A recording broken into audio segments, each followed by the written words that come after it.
Hello बच्चों, let's see this question. So the question is that a block of mass m containing a net positive charge q is placed on a smooth horizontal which terminates in a vertical wall as shown in figure 29. The distance of the block from the wall is d. This is d. A horizontal electric field E towards right is switched on assuming elastic collision if any. Find the time period of resulting oscillatory motion. Is it SHM or not? Okay तो हमें यहाँ पे एक situation दी है जिसमें इसका ये distance D है, ऊपर भी गिवन है और इसमें चार्ज क्यू है एंड इलेक्ट्रिक फील्ड लग रही है toward right. Fine. Electric field लग रही है तो एक फोर्स लगाएगी क्योंकि इसके पास चार्ज है. फोर्स हमारी हो जाएगी force equal to Q into जिससे हम आगे एक्सेलरेशन निकालेंगे. Okay so force equal to Q into E Q into E and यहाँ से हमारा एक्सेलरेशन निकल सकता है जो हमें आगे ज़रूरत पड़ेगी. एक्सेलरेशन हो जाएगा Q E, this is Q, this is a by M. Fine. This is our acceleration.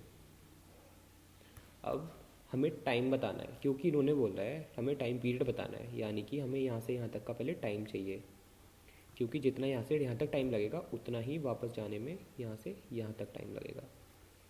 जितना इधर से इधर आने में टाइम लगेगा उतना ही जाने में टाइम लगेगा. इसी को टाइम पीरियड बोलेंगे क्योंकि इसके पीछे तो ये जाएगा नहीं, इससे पीछे ये नहीं जाएगा क्योंकि इन्होंने बोला है कॉलिजन इज इलास्टिक. इसका मतलब जितना ये ब्लॉक मोमेंटम वॉल को प्रोवाइड कर रहा है उतना ही मोमेंटम वॉल इस ब्लॉक को वापस प्रोवाइड कर रही है. सो हमारा टाइम पीरियड हो जाएगा time period equal to 2t. This is our time period. Fine. But पहले हमें t निकालना है. हमें d पता है, हमें t किस फॉर्मूले में रख के निकाल सकते हैं. तो हमारा एक फॉर्मूला होता है s equal to u t plus half a t square. This is our formula. क्योंकि और में तो टाइम पीरियड और एक्सेलरेशन एस एच हम नहीं निकाल सकते.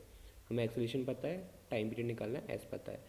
This is 0 because initial velocity तो है नहीं, वो एस पर है. हमारा डिस्टेंस डी गिवन है इक्वल टू हाफ एक्सेलरेशन हमारा Q into E by M into T का square. So this comes around T equal to 2 D M by Q E under root.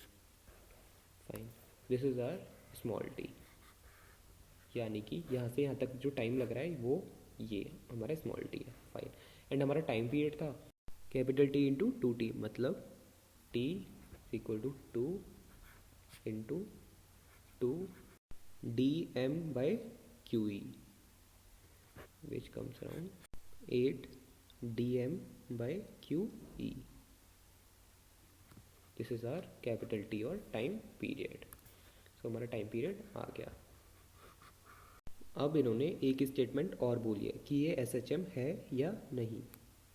तो हम जैसा देख सकते हैं फॉर्मूले में हमारा जो एक्सेलरेशन आया है ये कांस्टेंट है. इतना ही एक्सेलरेशन कॉन्टीन्यूअस राइट की डायरेक्शन में लगता रहेगा. बट एस एच एम में तो हमारा एक्सेलरेशन चेंज होता था, बट यहाँ एक्सेलरेशन कांस्टेंट है. सो ये एस एच एम नहीं है because we can see as we can see acceleration is constant, so it is not SHM, not a SHM, not S H M. Okay. तो question में हमें Q D and ई दिया था and ई से हमने force निकाल लिया एंड देन फोर्स से हमने एक्सेलरेशन निकाल लिया. तो हमने ऐसा फॉर्मूला देखा जिसमें हमारा डिस्टेंस एंड एक्सेलरेशन आता हो और टाइम आता हो. उससे हमने टाइम इसका इधर से इधर तक का टाइम निकाल लिया and then again time period निकाल लिया. Hope you understood the concept. All the best. Thank you.